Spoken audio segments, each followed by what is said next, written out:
Assalamualaikum warahmatullahi wabarakatuh.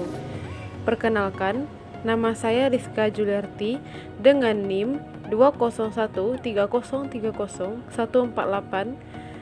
Saya akan menceritakan atau menjelaskan tentang pajak di Indonesia. Sejarah pajak. Pajak di Indonesia sudah ada sejak zaman kerajaan, namun dengan sistem pungutan yang berbeda-beda. Pengertian pajak. Pajak adalah kontribusi wajib kepada negara yang terutang oleh orang pribadi atau badan yang memaksa berdasarkan undang-undang dengan tidak mendapatkan imbalan secara langsung dan digunakan untuk keperluan negara bagi sebesar-besarnya kemakmuran rakyat.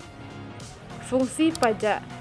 Pajak di Indonesia memiliki 4 fungsi, yaitu fungsi anggaran, fungsi mengatur, fungsi stabilitas, dan fungsi redistribusi. Macam-macam pajak. Yang pertama, pajak penghasilan atau disingkat dengan PPh. Yang dimaksud dengan pajak penghasilan ialah pajak yang dikenakan terhadap setiap tambahan nilai kemampuan ekonomis yang diterima oleh WP Takmates. Yang kedua, pajak pertambahan nilai atau disingkat dengan PPN. Yang dimaksud dengan pajak pertambahan nilai adalah pajak yang dikenakan pada setiap transaksi jual beli barang atau jasa yang terjadi pada wajib pajak orang pribadi atau badan usaha yang mendapat status pengusaha kena pajak. Yang ketiga, pajak penjualan atas barang mewah atau disingkat dengan PPNBM.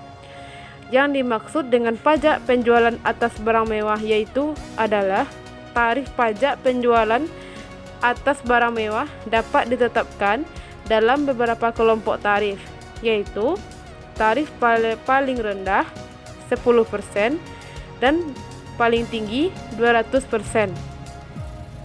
Tarif dikelompokkan menjadi 2 tarif, yaitu tarif bermotor dan tarif non-bermotor. Yang keempat, pajak bumi dan bangunan atau disingkat dengan PBB.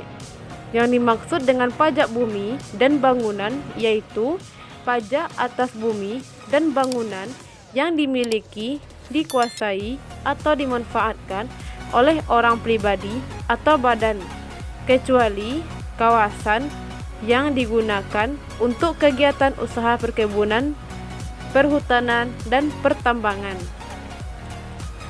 Pentingnya membayar pajak. Pajak mempunyai peranan sangat penting dalam kehidupan bernegara, khususnya di dalam pelaksanaan pembangunan, karena pajak merupakan sumber pendapatan negara untuk membiayai semua pengeluaran termasuk pengeluaran pembangunan.